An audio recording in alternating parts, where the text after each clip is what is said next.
Greetings, friends. Welcome to another series of Let's Talk. And I have some of my most favorite people in the world joining me today. And it's about time that we unveiled them to you, those who are watching. We did some adjusting in our counseling department over the summer, and happy to bring aboard two more very wonderful, competent, compassionate people who will help deal with students in crisis or distress, and I'm going to introduce them to you today, and then we'll get on with our topic. I'll let whoever wants to jump in first introduce themselves, but I got to say it because I get proud of myself when I say Atamacus, because it's such a hard one. So maybe we'll go with you, Atamacus, since I've already thrown your name out there. So go ahead. Absolutely, yes. So yeah, my name is Amanda Adamakis. It is a tough one sometimes. I started in July here at Craven Community College, and I'm loving it so far. I'm loving the different people we get to see of all different walks of life, and helping them figure out, what their educational and career goals are, and how best to get there, and what we can do to help.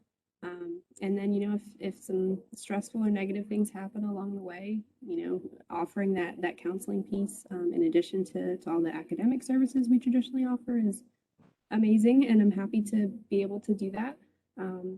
My background, actually graduated from East Carolina University with a master's degree in counselor education, focusing on student affairs and college counseling. So that's kind of what brought me into this area.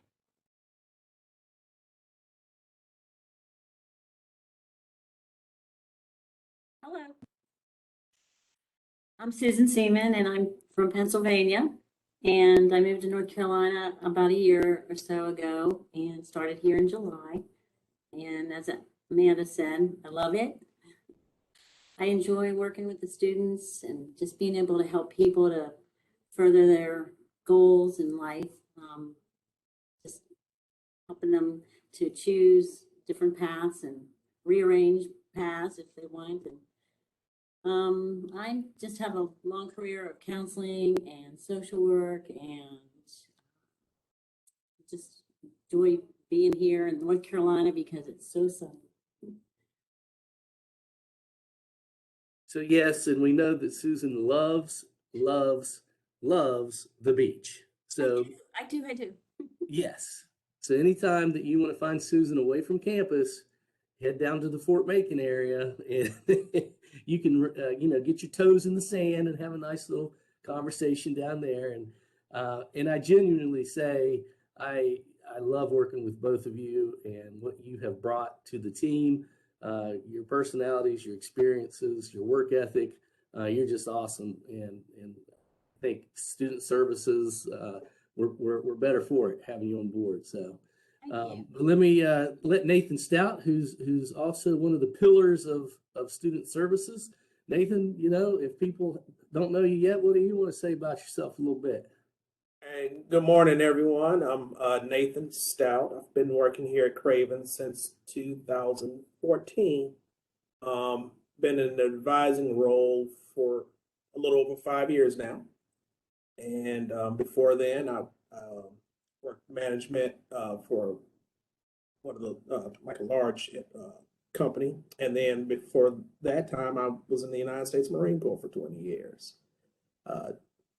Counseling background: I have a master's in crisis counseling from Liberty University. I've also just through my experience in the military, have dealt with people in crisis and try to help them through those concerns. And Nathan is up. And I love working for Craven Community College.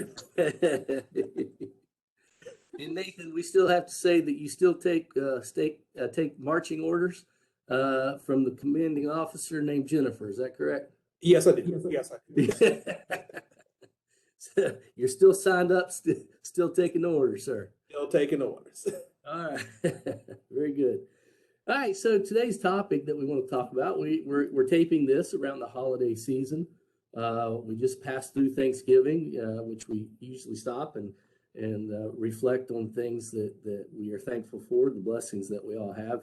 Now we're into the Christmas season, which we continue on in those themes. Christmas can provide some stressors. And then the last Let's Talk video, we talked a little bit about how Christmas can trigger stressors because you're around family that you maybe not around all the time, and some of the stressors of the finances of the Christmas season and things like that. But we're really this year during both semesters, fall and spring, we're going to be talking about the continuation of managing mental health through the pandemic. And so we're going to talk about grievance. We're going to talk about gratitude today. And so the question that I'll throw out to my colleagues here is, as we reflect on, when COVID started a couple of years ago, what are some of the grievances that we've had personally, that we've had our students talk about? What are the adverse effects if we were to say, COVID's really been a stinker. It's really caused a lot of problems. It's, caused us some heartache. And so let's just kind of throw out there some of the grievances that we personally or know that others that we work with or play with and our families and friends have had to deal with. And, I'll kind of start it and say, the first one, obviously, is that people have lost loved ones during COVID. We know that that's touched people very personally. People here on our campus, our work family, and our personal families. Most everybody has had an experience where COVID took the life of a loved one, and that's probably the most heavy and devastating impact that COVID has had. But there are plenty more, so I'll keep my list to myself for a while and let somebody else throw out what they've observed. I would start out just the added stress with in the beginning when schools, K-12 schools, went to remote learning, when some of our campuses and our programs went to remote learning, and just that separation from, just that physical contact, that separation, people fist bumping down and doing air high fives and everything else like that because of just the dangers of the disease and just not having that physical contact and not having that interaction with one another has just impacted people emotionally and mentally. I think going along with that too, people who have maybe immune compromised or older people in their family, there's also that increased stress and anxiety in terms of that and trying to make sure they're safe and doing whatever they can to make sure they're not passing along anything to them. That can definitely cause a huge amount of anxiety, and I've heard that from students being concerned about coming back into the classroom for reasons like that. I think the stress of not knowing if you're going to have enough toilet paper, not knowing if your class is going to be canceled, not knowing if you are going to not be able to see that person, or it's just there's just so many cancellations and things that change. The change has just made it so that you just don't know. You wake up the next day and there's something new, good or bad, but there's been a lot of it, and I think that's very stressful for everybody. And yeah, kind of tie in with that too, especially now, as scientists and everybody else are learning more about this disease, there's always a new variant. There's always a new concern, and does this variant work, against this vaccine, or how what's the efficacy? Let me say the word for that, for those different things. And like Susan was saying, just not knowing. Try to make plans, but those plans could change at the drop of a dime because of just what's going on in the world. Yeah, it's just you think of even the kids, your game's canceled. It's just not just school. It's everything. You never know, or someone gets COVID, or they're exposed, and they have to quarantine, and then you change the routine at home, and there's just change, unknown, a lot of it. To talk about a recent, how COVID still is impacting, the North Carolina State football tournament is this weekend. and we have several local teams that are going to be in that tournament. And so I've been watching the news, and I believe it was Tarboro last night. They said, well, 3 key players just tested positive for COVID, which means they're going to have to rapid test a lot of the other players. So, here it is. Right, that tomorrow is the championship game, and COVID is now, may change and alter, the outcome of their opportunity and potential, to win that game. We talk about what we've lost.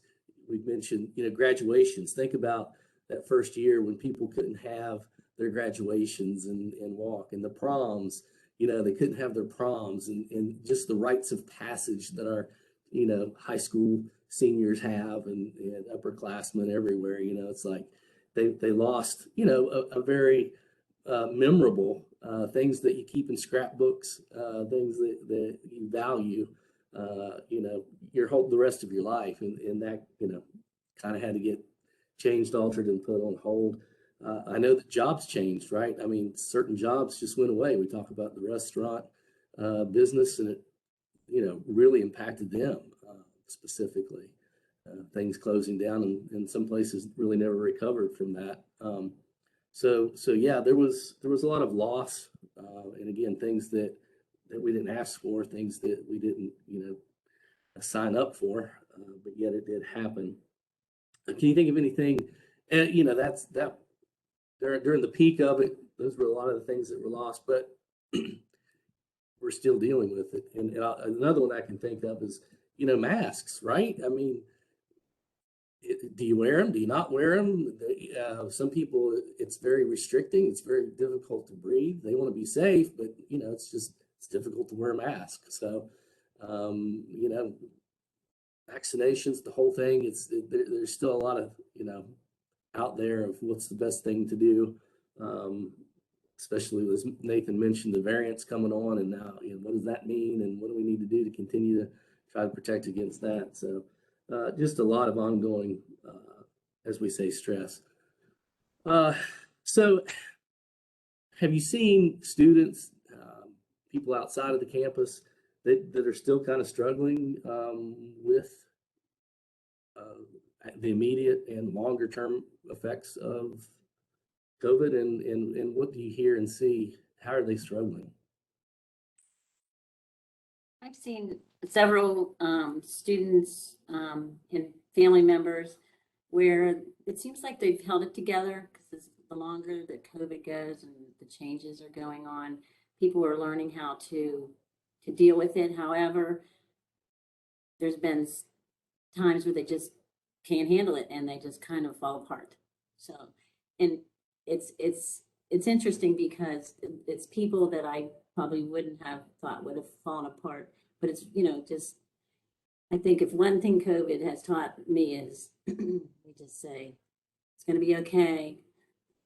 Bend a little grace, everybody's struggling, kind of thing. But I've seen people fall apart a little bit quicker after holding things in for so long. So I just think, academically, when you look at students that either one deal with someone in their family that has COVID, maybe a family member or even an extended family member, or two, they themselves had COVID, and how it's impacted them academically. We've had students that had to withdraw because they gotten too far behind. We've had students that it just took so long to recover, and they're still recovering from that, and it's impacted their income, it's impacted their personal lives, it's impacted their academic goals just because of the effects of COVID. It can sometimes throw people off entirely from what their original plans were. If they were in school at the time the pandemic hit, and they weren't able to transition to the remote online learning, that didn't work for them. And so maybe that kind of discouraged them from continuing on in school. And then they maybe went out to look elsewhere in the workforce. So different things like that. I know even with remote learning, we saw the impact of the availability of high internet access and things like that, especially in our rural community, when a lot of students didn't have the means to be successful in an online environment. So we as a college, we had to try to help alleviate that, and provide some resources for students to be successful and to continue on with their academic plans. So we've all definitely heard the struggles, the challenges, the difficulties, and some of the dark places that people have ended up as a result of COVID and how it has changed our personal lives, our local, regional communities, and of course even our country and our world for that matter. And we're all pivoting still, and we're all trying to figure it out. So this gives us a good opportunity then to say, well, so rather than to succumb to all the negativity and just throw in the towel and live under the cloud. So how do we take this opportunity to turn a bunch of lemons into some lemonade, so to say, and we'll turn our focus and thoughts, ideas to the other side of COVID. So anytime a bad thing happens, we try to find that silver lining, right? Like, okay, so where's the positives? What can we do with the positives? How is this giving me an opportunity for positive change? Yes, it's changing me, but how can I turn this into maybe a positive opportunity? So let's think about some of the things that COVID has done for us, again, as individuals, for our campus here, but also in the lives around us. And one of the things that I would say is, speaking of technology, is that a lot of people have had to learn more about technology, and actually things that technology has been there for a while, and we've learned to now use it perhaps more effectively and efficiently in our practices and procedures. So I think technology, especially an old guy like myself who is not real, excited about having to learn a bunch of new technology. I've had to learn a bunch of new technology in the past couple of years, and it certainly has made me more effective and efficient in some of the things that I do, as well as I think classrooms and how teachers can teach a little differently now, and that there's some positives with that. What are some other things that you can think of that we've had to evolve, create, that are positives? I just think, as we're going, as we're continuing to deal with the pandemic and as we're continuing to deal with COVID, we've just learned to be flexible. We've learned to adjust. We've learned to pivot in new directions when it's needed. And that just, I guess, builds on our grit and our tenacity to overcome challenges. That, hey, we got through another semester. We're still, as an advising team here, we're still being able to assist students and show that we do care. We were able to adjust and make those pivots necessary to still move on and press forward. Yeah, the resilience that people have had through this is amazing. I think, as I was saying before, just having people struggle, they come and they say, I'm just struggling, and you say, but look what you've been through. Look what we've all been through. You're not alone. I mean, everybody's struggling, and this is a time where we need to reach out to each other and just say it's going to be okay.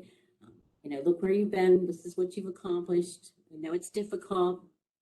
Just keep going, and tomorrow it'll be better. Yeah, I agree. Flexibility and being able to just keep going. 100%, absolutely. I also think it's made the majority of people more appreciative of the relationships they if you can't see people as much, or taking advantage of technology to interact with people, or just the conversations that you can have, or the short amounts of time you can spend with them in person, and just being much more appreciative of that, and possibly making those relationships deeper. So I think that's definitely been beneficial, even though the circumstances leading up to that were not so great. But completely agree with all that, and I think what you said a little earlier, man, about changes, is that COVID has actually created that moment in people's lives where they have to reflect and say, what am I doing? What is my career right now? What is my, and it's given people an opportunity to say, to reflect and say, you know what, I'm not really happy with my current career. I think there's some other things that I might want to do. And we've had people come back to college, changing the course of their careers and making new decisions. So it kind of forced them into an opportunity to reflect and say, what is it that I'm doing, and what could I be doing differently? And so I've seen people make those kind of career changes in their life, and now they're happier for it, and they're growing in different ways, and that's a plus. I can think of another one, home improvement stuff, right? I mean, we talk to our students who do construction and things like that. They're like, oh my gosh, I'm so busy. We're putting in bathrooms and kitchens and roofs, and we're just doing home improvement all over the place. And so, you get those stimulus checks, and yay, let's do some home improvements and things like that. So people have been able maybe to do some things around their home that's been a very positive and a plus. And the one that hits us right here that I can think of, and of course Nathan knows a little bit more about it, is our graduation changed from the traditional pomp and circumstance, walking under the tent, to drive-through graduations. And I tell you what, folks, those have been fun. The feedback we've heard from our students about, it's kind of like a tailgating event, and there's a little more, lively celebration. And so we pivoted to a drive-through graduation, and I'm hoping that when things return to normal, whatever normal is, when we get there, that maybe we'll still be able to do a little bit of what we did in the drive-through graduations. But man, that has been something that never would have happened had it not been for COVID. Well, besides home improvement, there's improvements with just taking care of yourself, how you eat, the relationships. I mean, you're all stuck at home together, and you've got to figure out what you're going to do with your time. I mean, the technology has made things easier in a sense that you can do things faster, and you don't have to travel. So you do have extra time. You see a lot more people out walking and taking care of, their families and like you said, their yards, but also they're with each other more, and they get to spend time. And I think there was a shortage on bread makers during the COVID last year when people were making bread. So there's some good home improvements going on besides the construction, I think.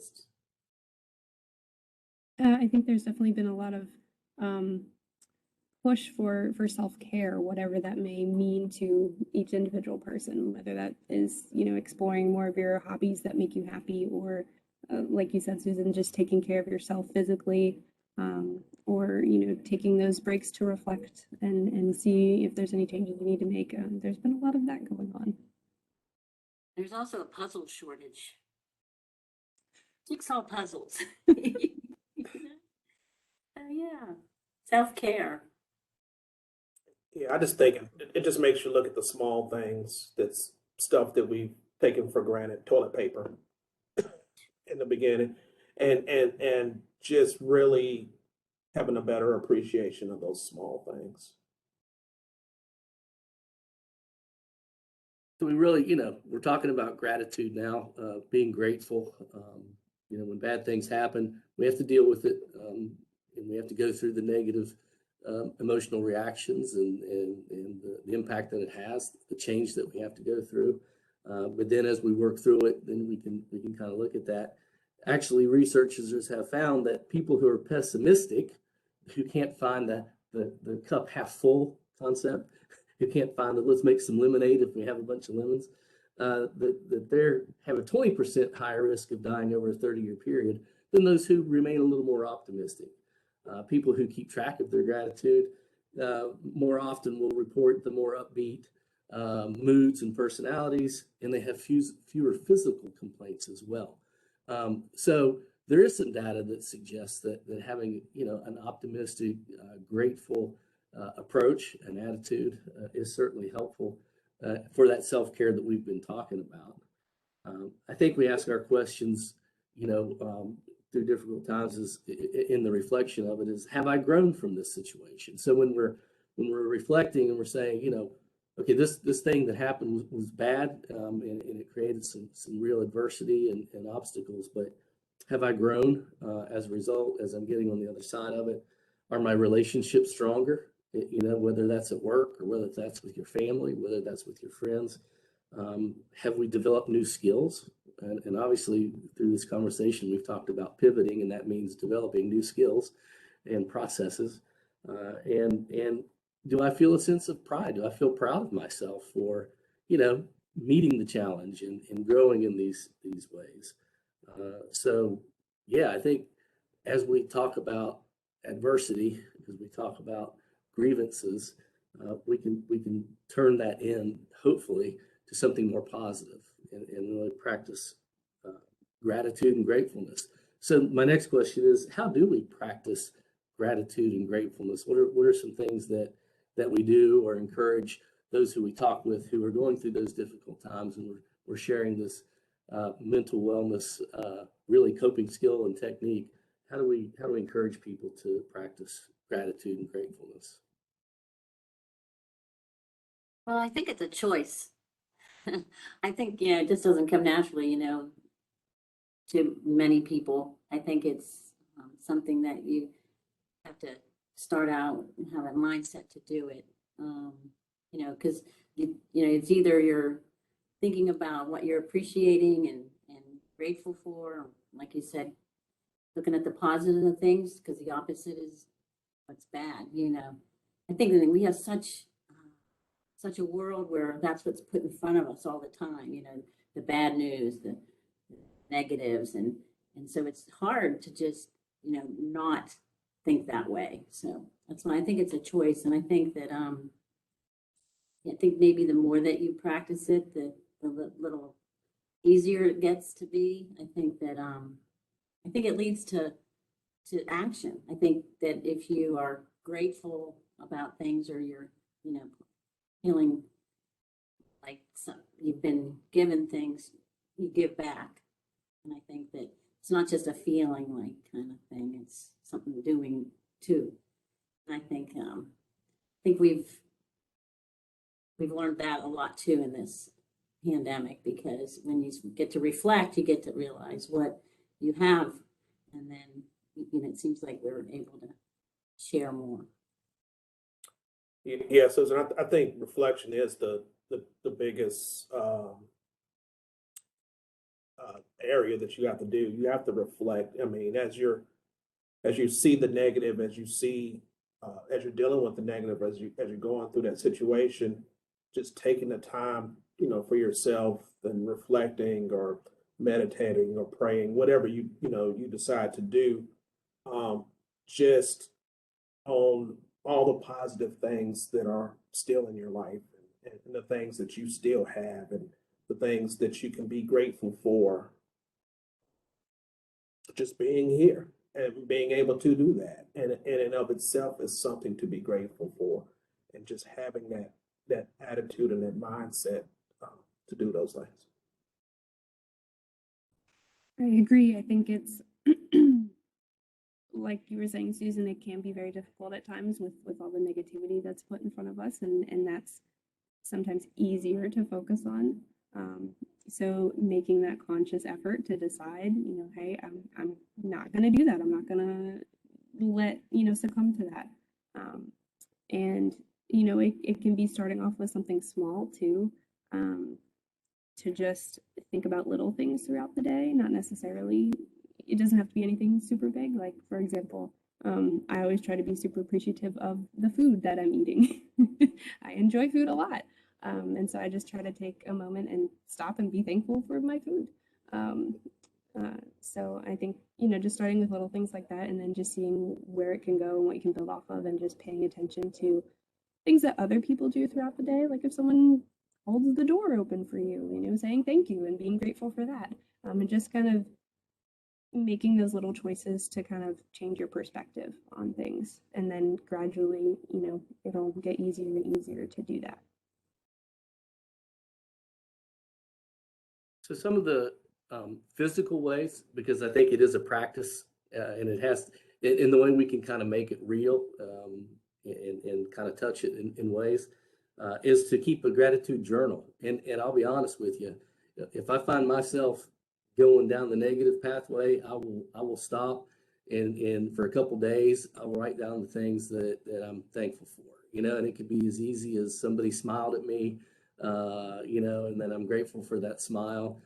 Grateful that, I've got food in the refrigerator, grateful for, my wife and my children and my grandchildren. And so I can actually make a physical attempt to write in a journal the things that I'm grateful for, because there are things we take for granted oftentimes. So journal is one way to do it.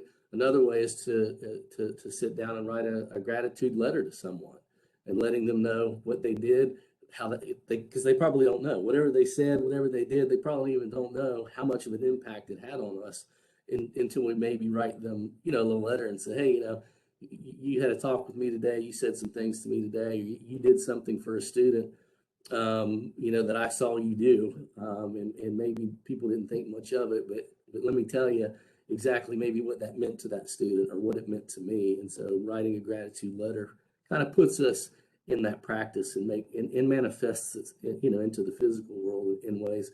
And then again, the more we practice things, repetition, perhaps the more we train our brains to think that way, versus what in my family, when my children were growing up, we said negative Nelly.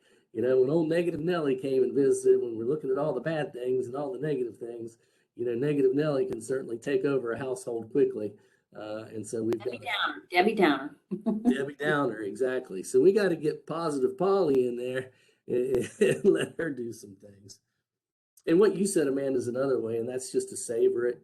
To take a moment to savor something, whether it's food or a conversation we had with it, or a movie that we watched, or a song that we listened to, and just savor, that, man, that really lifts my spirit, that lifts my mood, and I appreciate that, and I'm grateful for that. So, and that's kind of how we can practice gratitude and encourage others to practice gratitude. So one of my mantras is, from the counseling perspective, but just, whether it's coaching or counseling or advising, is we're all going to have obstacles in our lives, but what can we do to turn those obstacles into positive opportunities? That's the challenge.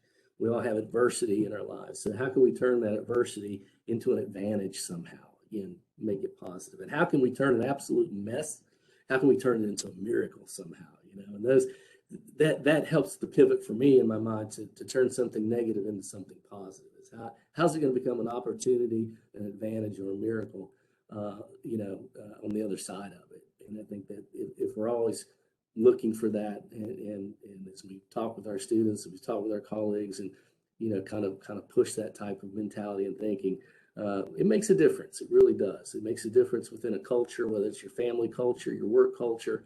But we know, bad things are going to happen, and we're going to deal with it. But we're going to find ways to push forward and make ourselves better, make our processes better, and really be grateful for what we have in spite of, whatever negative impact happens. So all of you do that. And again, I appreciate that, what you bring to student services, to our advising team, to the students, because it truly makes a difference, and appreciate that. So, well, let's end on something maybe that you're personally grateful for this Christmas season, so we can share that. We'll kind of end on that note.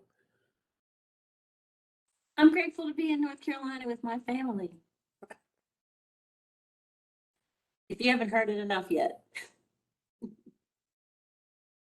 I am grateful for my cats and my wonderful fiance and my family as well. I'm grateful for my wife, Jennifer, my children, my work family. Just grateful just to be here. Yeah, and I say it genuinely. I'm grateful for my wife and children and grandchildren, but I spend more time with you guys than I do them, and I'm grateful for you, for our team here in student services, and wow, you know what, my life is good. You know, I'm blessed, wonderfully blessed, and appreciate you guys. So we'll wrap up this discussion of gratitude versus grievance. And wish you all a Merry Christmas. Merry Christmas. Yeah, absolutely. But we'll come back and do some more Let's Talk series. Y'all have a very Merry Christmas. Happy holidays, everyone.